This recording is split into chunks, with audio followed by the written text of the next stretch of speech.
नमस्कार, आप सभी दर्शकों का स्वागत है। हरियाणा राज्य के जिला फतेहाबाद के भट्टू कला क्षेत्र के गांव में आज एक विशाल सत्संग रखा गया है, जिसके अंदर श्रद्धालु बढ़ चढ़कर भाग ले रहे हैं। आपको बताना चाहूँगा, संत रामपाल जी महाराज का ज्ञान और प्रचार आज हरियाणा के अंदर ही नहीं, आल विश्व के अंदर जो है डंके की चोट पर चल रहा है। जहाँ पर अगर मैं बात करूँ समाज में फैली कुरीतियों की, तो उनके ऊपर सबसे बड़ा जो संत रामपाल जी महाराज का जो अंकुश लगा है, शायद कहीं ना कहीं हर व्यक्ति आज सोचने पर मजबूर है। मैं दिखाना चाहूँगा दर्शकों को, ये जो सफ़ेदी आप देख रहे हैं रोड के ऊपर, ये किसी मंत्री संतरी के लिए नहीं डाली गई है। यहाँ पर आज संत रामपाल जी महाराज का जो एक विशाल सत्संग का आयोजन है, जहाँ हम आपको अंदर लेकर चलेंगे, जहाँ आज कितने श्रद्धालु जो है हरियाणा राज्य के जिला फतेहाबाद से इस समय जो है ये हम आपको दिखा रहे हैं लाइव दृश्य। यहाँ पर जो है आज बढ़ चढ़कर जो है अनुयायी भाग ले रहे हैं। और सबसे बड़ा मैं बताना चाहूँगा दर्शकों को कि जहाँ 6-7 केसों में संत रामपाल जी महाराज बाइज्जत बरी हो चुके हैं, उसी दौरान जनता के जो विचार थे वो भी हम आज आपको लेने की कोशिश करें, उसके विषय में क्या राय है जनता की। तो लेके चलते हैं आपको वहाँ उस पवित्र स्थल पर जहाँ पर संत रामपाल जी महाराज का सत्संग चल रहा है। महाराज का सत्संग समारोह आज हरियाणा राज्य के जिला फतेहाबाद के भट्टू क्षेत्र के गांव बनावाली में हो रहा है। तो गांव के ग्रामीण हमारे साथ इस समय हैं, इनसे जानना चाहेंगे कि संत रामपाल जी महाराज के विषय में क्या विचारधारा बन चुकी है लोगों के मन में, जबकि रामपाल जी महाराज 7 केसों में बाइज्जत बरी हो चुके हैं। अब जो उनके गांव-गांव घर-घर सत्संग हो रहे हैं, सर क्या कहना चाहेंगे? रामपाल जी महाराज का सत्संग आपके गाँव बनावाली में आज हो रहा है, उसके बारे में। जी मतलब सत्संग तो बहुत बार हो चुका है जी, पहले भी जी। जी वैसे सही है जी, रामपाल जी महाराज मतलब इनके समय बरी हो चुके हैं अभी। जी जी। तो अगर गलत होते तो मतलब इनका वो फैसला भी गलत था ना। बिल्कुल, हाँ, बिल्कुल। तो अभी ये बरी हो चुके हैं, तो इनके सत्संग वगैरह हमारे गांव में भी जी मतलब सत्संग अच्छे लोग इनको मानते हैं। जी जी जी। और वैसे अच्छे गुरु के रूप में ये हमें मतलब अच्छे लगते हैं। जी बिल्कुल बिल्कुल। और एक बात पूछना चाहूँगा, रामपाल जी महाराज के जो अनुयायी हैं वो दहेज नहीं लेते, मृत्यु भोज नहीं करते, भ्रूण हत्या, उनके बुराई नहीं करते, उसके बारे में आपकी क्या सोच है सर? ये तो बहुत बढ़िया बात है जी। दहेज वगैरह का मतलब छुटकारा हो गया, मतलब शादी का खर्चा एक तो कम लगता है वैसे भी। बिल्कुल। और दहेज की मतलब ये जो प्रथा है ये भी खत्म कर रहे हैं इनको। जी जी। और वैसे जी ये बहुत बढ़िया है, मेरे को तो बहुत पसंद है जी ये बात है, मतलब तो सही है जी सब कुछ। आपका क्या नाम है, क्या गोत्र है आपका? मेरा नाम जी सुनील कुमार है जी, लेगा हूँ मैं, लेगा गोत्र और जाति जाट है जी। जी, जी। तो कहीं ना कहीं समाज के जो लोगों की धारणा बदलती नज़र आ रही है कि जहाँ रामपाल जी महाराज के अनुयायी कुरीतियों को छोड़ते जा रहे हैं, तो इनका कहना है कि बिल्कुल अच्छा है, जहाँ लाखों रुपए खर्च होते हैं, तो कहीं ना कहीं एक समाज के अंदर ये संदेश जा रहा है। जी चलो।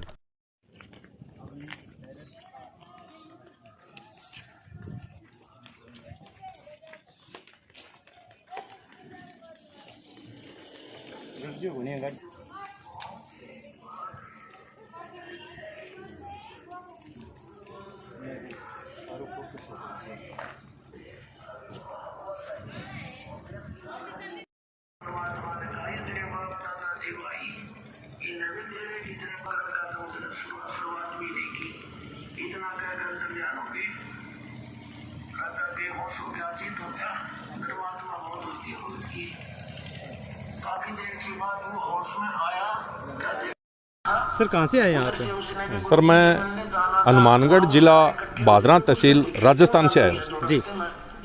संत रामपाल जी महाराज के समागम जो है देखे जा रहे हैं, जगह जगह हो रहे हैं, क्या कैसे शेड्यूल बनता है सर सारा कुछ, जबकि संत रामपाल जी महाराज जो अभी तक अंदर हैं सर? संत रामपाल जी महाराज के आदेशानुसार बड़े धड़ेले से संत रामपाल जी महाराज के गांव-गांव में सत्संग बढ़ चढ़ के सत्संग हो रहे हैं जी। और सत्संगों में आपके चैनल के माध्यम से हम बताना चाहते हैं कि सत्संगों में जो गांव के लोग हैं, ग्रामीण माता बहनें बुजुर्ग भाई, वो बढ़ चढ़ करके भाग ले रहे हैं। और सत्संग से 1 या 2 दिन पूरे गांव में उनको निमंत्रण के रूप में बुलाया जाता है, उनको निमंत्रण दिया जाता है और उनको पुस्तक की भी सेवा की जाती है।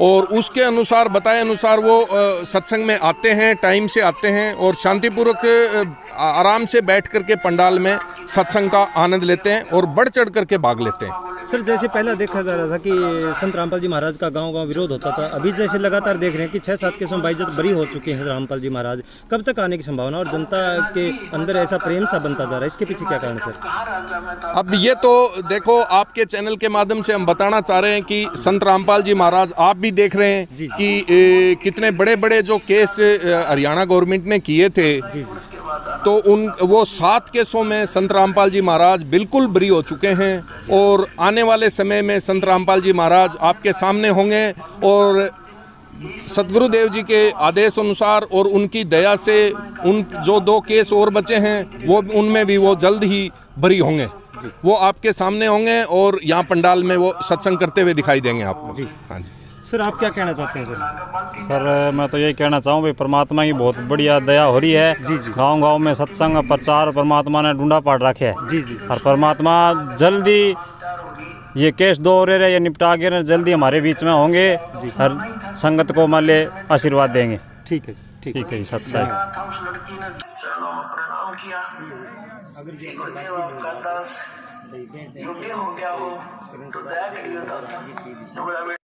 रामदास पानी के पिए बिना भाई कैसे बुझ जाता।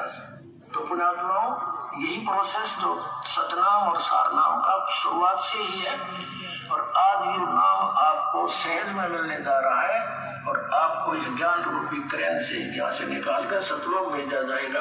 पुण्यात्माओं, इन बातों से हमने बहुत कुछ निष्कर्ष निकलेगा, क्योंकि अभी तक हमने लोक वेद सुन रखा था, हमने ज्ञान नहीं सुना था। अब और भी बहुत से प्रमाण हैं, जैसे एक नरसी नाम के भगत थे, सेठ था, बहुत पैसे वाला था और वो इतना कंजूस था कि 1 पैसा भी दान नहीं करता था। और ये माया रहती कंजूस के पास ही है और उसका नाश करने के लिए रहती है, क्योंकि अंत समय में मृत्यु हो जाएगी, उसको प्रयोग कर नहीं सका, फिर उसमें आस्था रह जाती है, फिर वही धक्के खाता रहता प्रेत बनकर या सर्प बनकर। अब परमात्मा ये चाहता है कि ये माया इसकी शत्रु है, इस माया से इसको भिन्न करो और इसको इतनी ही दूर जो इसमें ये डूब के ना मर गया, इसका काम चला यू ऊपर तरह के। ऐसी विधि परमात्मा हमारी करना चाहता भक्त की। अब सभी भक्त जितनी भी आत्मा उसी की हैं, अब वो चाहे किसी को भज रहे हैं, लेकिन उससे तो कुछ मिलना नहीं और उसके दुख में दुखी हमारे वो मूल मालिक ही होते हैं। उसके पास इतनी संपत्ति थी नरसी नाम के एक सेठ के पास कि उसको राजा की तरफ से ड्राफ्ट बनाने का आदेश था, जिसको हुंडी कहा करते थे। उसको राजा की तरफ से मान्यता प्राप्त होती थी उसकी संपत्ति का आइडिया लगाकर कि ये इतने रुपए तक की हुंडी यानी ड्राफ्ट बना सकता है। जैसे यात्री लोग होते थे, सेठ या व्यापारी होते थे, वो किसी शहर में अपने पैसे उस सेठ के यहाँ जमा करा देते थे, उससे वो हुंडी बनवा लेते थे ड्राफ्ट, और दूसरे जिस शहर में जिस सेठ की हुंडी मान्यता होती थी उसको जाकर के वो पत्ती दे दी जाती थी, चिट्ठा हुंडी। तो वो सेठ वो पैसे रख लेता था, उसको उतने पैसे उसमें अंकित थे वो दे देता था। फिर 1 वर्ष में 6 महीने में वो सभी सेठ अपने पैसों का आदान प्रदान कर लेते थे, किसी का उधर से आया किसी का इधर से, ऐसी हुंडी चलती थी। और वो इतना कंजूस हो गया कि दान करे नहीं।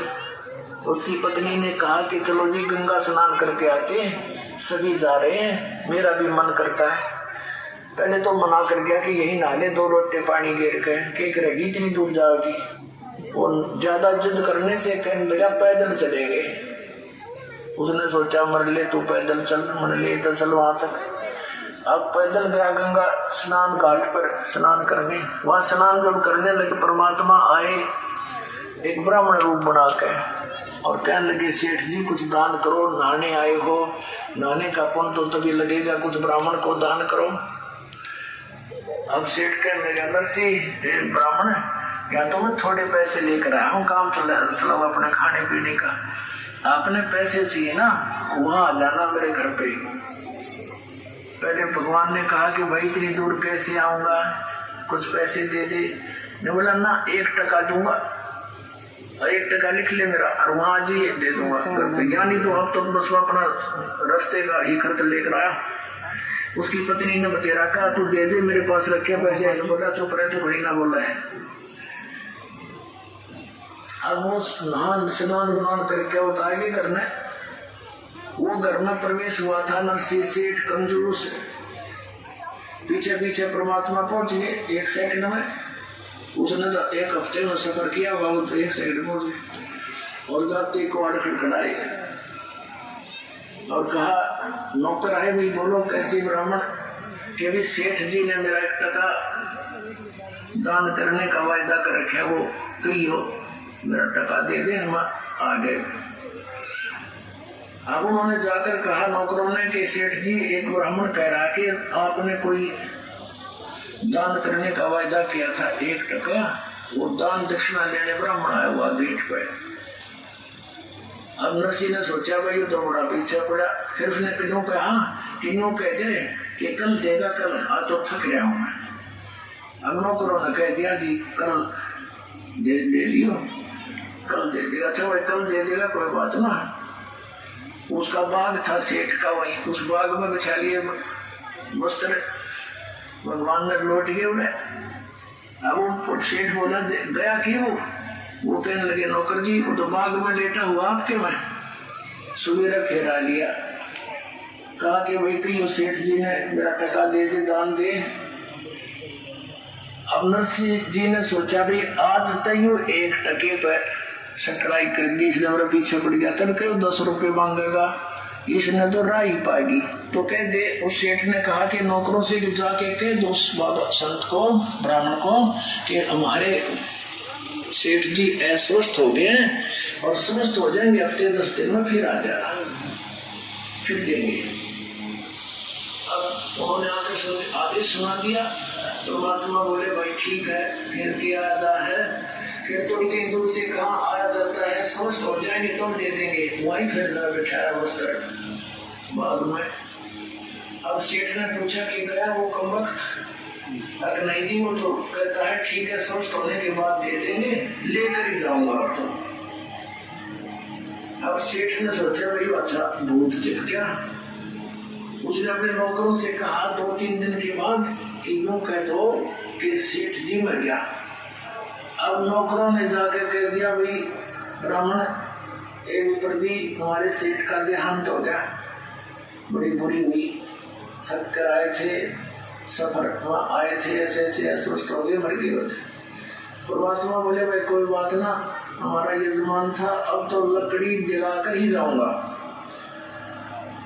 अब ऐसे थोड़ा जाऊंगा, उसको तो लकड़ी जलाकर ही जाऊंगा।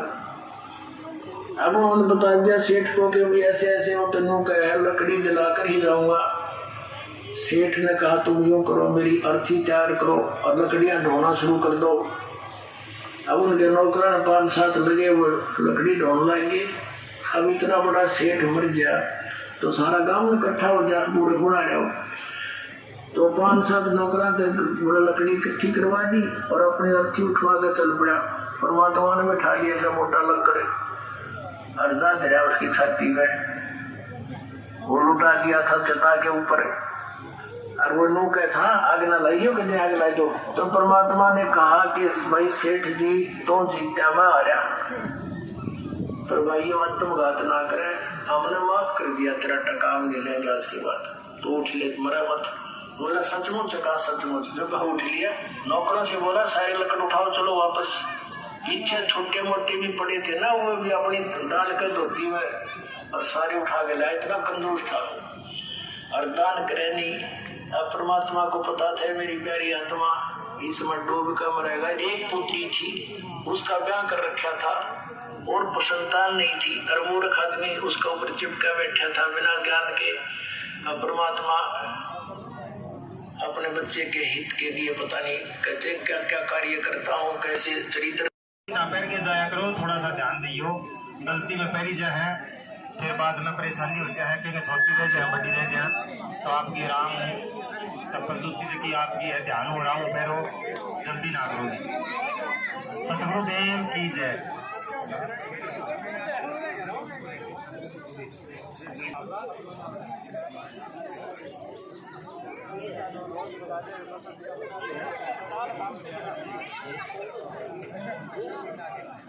राजा राम भक्त जी रामसरा से एक बार अंदर आओ जी, वो सत्संग के बारे में गुरु जी ने हमको बता दिया। राजा राम भक्त जी रामसरा से अंदर आइए जी सत्संग। सतगुरुदेव की जय। आज सत्संग हुआ है अपना गांव बनावाड़ी में। ऐसे पूर्ण संत के सत्संग, और आपने सभी ने सुना गुरुदेव की दया से कि वेद शास्त्रों के कितने गुण रहस्य रामपाल जी महाराज बताते हैं, कैसा ज्ञान उन्होंने दी बार आया। तो अपना समझ के जितना जल्दी हो सके गुरुदेव की दया से नाम दीक्षा ले लें और अपना आत्म कल्याण करवा लें। ऐसा पवित्र मार्ग धरती पर है, तो संत रामपाल जी महाराज के आदेश अनुसार ही सब सिस्टम चल रहा है।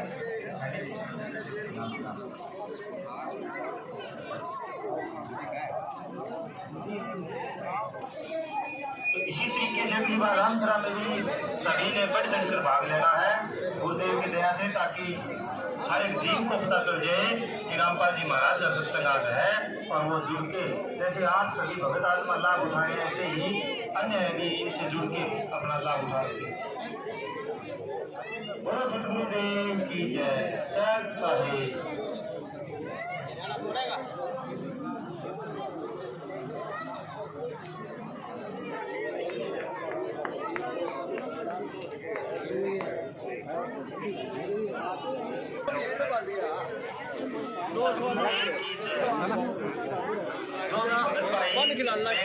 पुस्तक सेवा में अगर जाना चाहता है तो बलवान भक्त जी मेघवाला से इनके पास फोन आया हुआ है सेवा के लिए।